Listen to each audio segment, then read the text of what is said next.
That term, Mr. Branstetter, that's probably not a proper term, but anyway,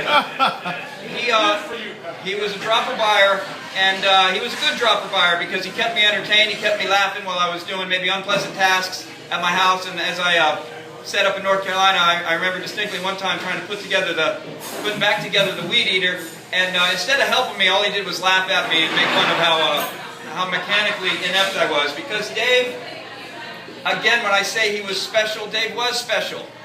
Dave was deep. Dave was spiritual. Dave was a thinker. Dave was a conversationalist. But Dave also could look at something mechanically and figure out how it worked, how to take it apart, and how to put it back together again. I don't know anybody, and I don't know if I'll ever know anybody like Dave in that way. He had the special balance of being this deep, intellectual, spiritual guy, and also being this, pardon the term, grease monkey. And the service up in Asheville was at a place that was kind of industrial, and Norman said it was kind of funny as we were walking into the place. He said, I was talking to Norman on the phone, he said, now when you see this place, you're going to think it doesn't look all that much like a church, because it's in the middle of an industrial place.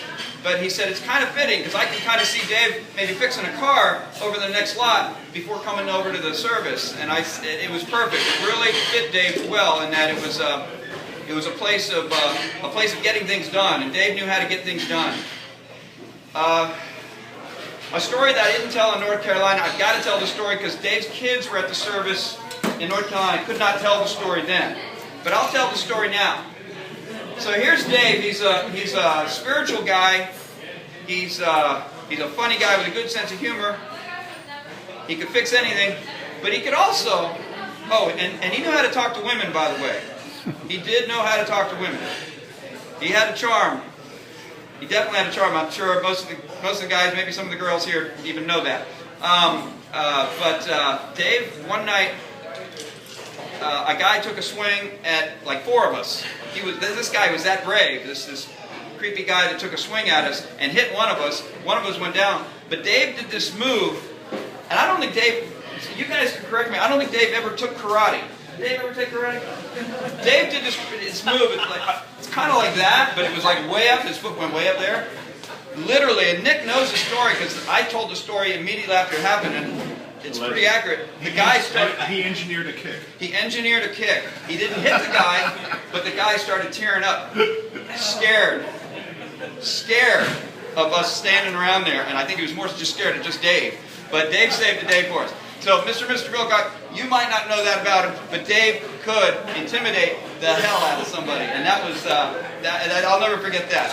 I've never had to use that move, by the way, but I still have it in my repertoire in case I ever do.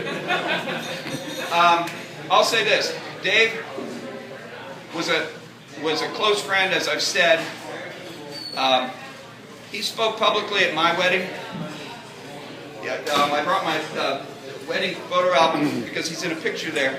I have my brothers in the wedding, and I have Richard Saunders is my best man, and Dave is such a close friend. I wanted him to be in the wedding, so my wife and I had him speak, and he read a couple passages out of the Bible, and well, he spoke publicly for me, and I'm speaking publicly for him today, and that's the least I can do for my buddy.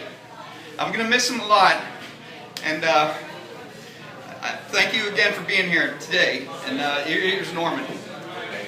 Thanks, Greg. Very nice job.